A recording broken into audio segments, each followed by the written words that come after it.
बिस्मिल्लाहिर्रहमानिर्रहीम अस्सलाम वालेकुम नाज़रीन, मैं हूँ आपका होस्ट खालिद बिलाल। तुसन साडा फेसबुक तो यूट्यूब चैनल जदीद सोलर सिस्टम। उम्मीद करना कि सारे दोस्त खैरियत नाल होसन ते ये सोलर दे हवाले नाल अस वीडियो बनाई है और बहुत ही इन्फॉर्मेशन वाली वीडियो है, क्योंकि एक बी ग्रेड दे पैनल ए ग्रेड करके जेडे लोग भी चाहते पैन अस मार्केट दा विजिट किए, वो भी सारे लइए दी मार्केट है पई। तो उहदे विच जेहड़ी सानू चीज़ मिली है, असां जितने भी काफ़ी दोस्त सारे नाल राबते दे विच भी रहिंदे तो जिस वेले पैनल घिंदे तो ए ग्रेड दे यानी कि पैनल करके भी चेंदे पैन, और ये बिल्कुल ही मुकम्मल तो इनकी इन्फॉर्मेशन देना कि ये पैनल स्कैन भी थींदे, स्कैन दे विच भी ए ग्रेड आंदे। ये जेहड़े तुसां पिक्चर दिखी है कि मैं हत्थ दे उत्ते स्टिकर रख के ना एक स्कैन कीते, पैनल दे उत्ते भी लगा होया कोई नहीं, यानी कि उन्होंने को स्टिकर मौजूद पैन के उन्हें उस टाइम ला रहे सो 565 का लवाओ, 75 का लवाओ, 85 का लवाओ, 90 का लवाओ। तो ये मैं बिल्कुल हत्थ दे उत्ते रख के स्कैन किए। मेरे को शायद उस वीडियो वधी हो सी थे स्कैन करने की भी, या कहीं दोस्त को अगर जरूरत हो सी तो ये जी पिक्चर मैं सेंड की विच ऐड की है, तो इंदे उत्ते भी तुसीं को स्कैन कर सकते हो बाय मोबाइल नाल। वीडियो को रोक के बाय मोबाइल ते स्कैन इथों मोबाइल तो भी थी वेंदी है अगर कोई बंदा चेक करना चाहे। ये भी मैं तो दसे वना कि पैनल हुण इंदे विच जेहड़ा उत्ते पेपर लगा पे तो वो लगा पे QB दा, तो इंदे विच जेहड़ा माल पै थे वो पे हैमो 6 दा। कोई उनके स्टिकर लगे को नहीं, अगर कहीं पैनल के उत्ते लगा होए तो वो लगा हो 400 वाट का स्टिकर, क्योंकि बी ग्रेड के जितने भी पैनल आते हैं उन्होंने 400 तो उत्ते स्टिकर कोई नहीं होता, चाहे 600 वाट का होवे और चाहे जितने भी वाट का होवे उनके ते स्टिकर बिल्कुल ही 400 वाट का लगा हुआ आंदे जेनवन। उनके तो बाद पिछे मार्केट दे जिस वेले आंदे तो वाल वो जेरे ना आम स्टिकर जेड़ा थोड़ा दिल करे वो खेड़ के तो बी स्टिकर तुस ला सकते वे। तो ये तो इंदे विच जेड़ा स्टिकर है पिया पैनल, क्योंकि बाहर कढ़े हुए मैं चेक किए कि उनके 400 वाट स्टिकर है, उन्हें जेड़ा आखसो अस तो साफ करके वाल अस तो स्टिकर ला रहे सो 85 वाला आखसो जेड़ा आखसो, और स्कैन भी थी सी ए ग्रेड आसी। और बात मज़े वाली गल है कि जेड़ा उन्हें कि शीशे के अंदर नंबर है पिया वो भी तुस स्कैन करे सो, वो भी स्कैन वेरीफिकेशन थी सी और ए ग्रेड आसी।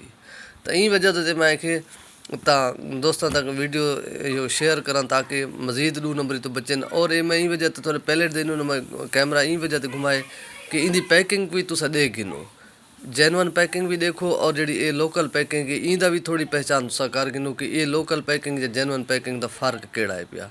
इंदी पैकिंग भी तुम दे पावे तो मज़ीद जी ओरिजिनल पैकिंग आँदी उनका भी तुम मतलब मज़ीद पैलेट को आन के चेक कर गिने कि वो के जी, और जी आम लोकल पैकिंग है ये कड़ी है।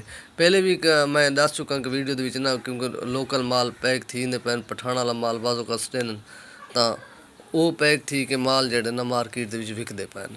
तो पहले अस ये चीज़ को कीती वजह से कि जो स्कैन वाला सिस्टम है या ये वाला पे ये भी नहीं थी, लेकिन हूँ स्कैन वाला तरोड़ भी निकल आए कि स्कैन भी तुस कर सकते हो। हूँ थोड़ा मेन चीज़ है जो बंदा 2 नंबरी तो यहीं तो बचना चाहते एक तो कोशिश करे बाइतमाद बंदा हो तो वाल भी ठीक है। अगर बाइतमाद बंदा ना हो तो जिन्हें को भी पैनल गिनो उहदे ये है पिया तुसा यानी कि इंदी जी डॉक्यूमेंट्स एंड PDF फाइल जेडे आंदे टेस्ट रिपोर्ट, फ्लाइश रिपोर्ट, उन्हें जेड़ा कंपनी देंदी है, जी कंपनी पैनल बनेंदी है उहदे मुकम्मल डिटेल दर्ज होंदी है, चाहे कनैक्टर तक।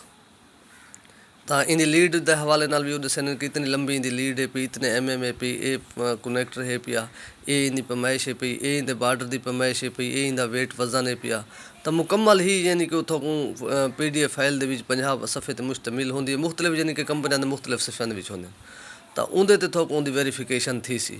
तो वाल उनकी वेरीफिकेशन ये है कि PDF फाइल के तुसा जरा सीरियल नंबर 100 पैनल जो थोड़े को होवे तो उत्थे PDF फाइल के जेडे ओरिजिनल कंपनी दी है उनके ते चेक करे सो 100, अगर उनके ते थोड़ा पैनल वेरीफिकेशन थी जो गिनते पे वाल तो ठीक है पिया, अगर उनके ते नहीं थींदा तो उन पैनल को गिनण का फायदा कोई नहीं। एक ये चीज़ है, बाकी है बाइतमाद बंदा बाकी, क्योंकि हूँ जो माल N टाइप के भी आते पैन B ग्रेड के लॉन्जी हैमो 6 का तो A ग्रेड तो पहले B ग्रेड का माल आया है, सब तो पहले होंगे A ग्रेड बाद मार्केट च पहले B ग्रेड का माल आया लॉन्जी हैमो 6 का, और N टाइप का भी इवें है क्योंकि N टाइप का भी हूँ माल जो आते पैन बाकी तो इनकी पहचान थी नहीं, जोड़ा भी B ग्रेड का माल है पिया जेनवन जरा सोलर पैनल है उनके भी तार डब्बी उत्ते जिनको लिखा हो सी तो जरा B ग्रेड के उनके भी लिखा होया हो सी, क्योंकि पहले एक लाट वाला माल आंदा है उनके जो ना डब्बी के उत्ते ग्राइंडर वगैरह जो कोई निशानी लगी होंगी B ग्रेड की। तो ਉਹ ਹੁੰਦਾ ਹੀ ਹੁਣ, ਲੇਕਿਨ ਉਹ ਵਾਲਾ ਕੰਮ ਵੀ ਕੋਈ ਨਹੀਂ ਆਉਂਦਾ ਪਿਆ। ਪੈਨਲ ਜਿਵੇਂ ਆਉਂਦਾ ਪਿਆ ਤਾਰ ਡੱਬੀ ਹਰ ਸਭ ਚੀਜ਼ साफ सुथरा लिखा होए। तो इन चीज़ का ख्याल करे। सो अगर कहें दोस्त को यानी कि जेरे मैं पिक्चर स्टिकर मेरे को मौजूद हैं, अगर कहें दोस्त को ज़रूरत हो सन तो वो भी रब्ता कर मैं को सेंड कर दे सा। वो मजीद भी तसली चेक कर सी अपना बेशक स्कैन करे कुछ करे।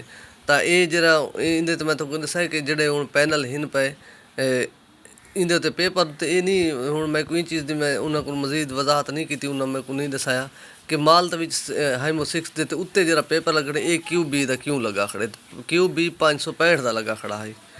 तो बहरहाल बा अपने आप हिफाजत करो, क्योंकि ये भी नाल मैं तो दसे भी कि जेड़ा B ग्रेड का पैनल है पिया उनकी ज़्यादा से ज़्यादा वोल्ट अंपेयर की जी है पई 5 साल है पई। 5 साल तो जरा अच्छा पैनल है 5 साल तो बाद वो काम कर पै वेंदे। तो जेड़ा A ग्रेड का है पिया जेड़ा पैनल है पिया बिल्कुल ओरिजिनल, तो वो 10 साल तो बाद ऐसा ऐसा करंट डाउन करना शुरू करे सी। तो जेड़ा B ग्रेड का पैनल है इनकी जी लाइफ है पई वो ज़्यादा तो ज़्यादा 10 साल है। जरा अच्छा पैनल है 10 साल चल वे सी। तो जेड़ा A ग्रेड का है वो 25 साल चल सी। जेडे हुण N टाइप के आते पैन इनकी लाइफ 30 साल है पई। तो इंदा इतना फ़र्क है पिया अपना देख के मैनेजमेंट करके अपना बाएतमाद बंदे को पैनल गिनो और इंदे नाल अपना ख्याल करे। सो दुआई दे विच याद रखे। सो अल्लाह हाफिज़।